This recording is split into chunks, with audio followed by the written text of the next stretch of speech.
இரட்டிப்பான நன்மையை தருவேன் என்றிரே, இன்றைக்கே தருவேன் என்று வாக்குரைத்தீரே.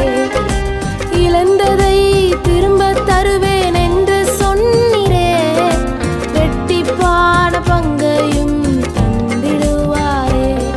ஏசாயா 41வது அதிகாரம் அதனுடைய 13வது வசனம், பயப்படாதே, நான் உனக்கு துணை நிற்கிறேன் என்று சொல்லுகிறேன்.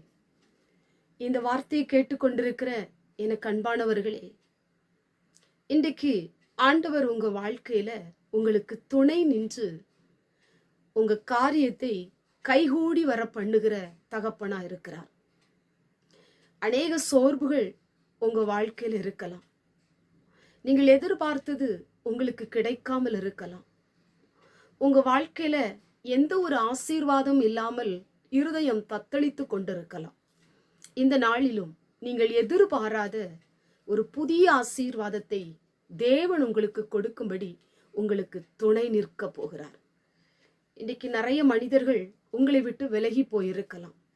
உங்களுடைய இயலாமையை பார்த்து, உங்களுடைய நிலைமையை பார்த்து, உங்களுடைய சூழ்நிலையை பார்த்து அநேகர் உங்களை விட்டு விலகி போயிருக்கலாம். ஆண்டவர் ஒருவரே உங்களை விட்டு விலகாத தேவன். கஷ்டத்திலும் நஷ்டத்திலும் துன்பத்திலும் துயரத்திலும் பிரச்சனைகளிலும் பாடுகளிலும் உபத்திரவத்திலும் வியாதியிலும் உங்க கூட இருந்து உங்களுக்கு அற்புதம் செய்கிற தகப்பன்.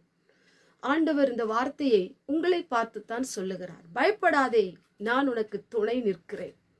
எந்த ஒரு காரியத்தை குறித்து நீங்கள் பயந்து போயிருக்கிறீர்களோ அதிலே ஆண்டவர் உங்களுக்கு துணை நின்று உங்களை ஆசீர்வதிக்க விரும்புகிறார். ஒருவேளை மன கிளேசத்தோடு இருக்கலாம், மன சஞ்சலத்தோடு இருக்கலாம். ஏதாவது ஆண்டவர் இன்றைக்கு என்னோடு பேசுவாரா என்று எதிர்பார்த்த நிலைமையில் இருக்கலாம். இன்றைக்கு ஆண்டவர் உங்க கஷ்டத்தை மாற்றுகிற தகப்பன், உங்களுடைய தத்தளிப்பை அகற்றுகிற தகப்பன். உங்களுக்கு ஒரு புதிய ஆசீர்வாதத்தை ஆண்டவர் தரப்போகிறார்.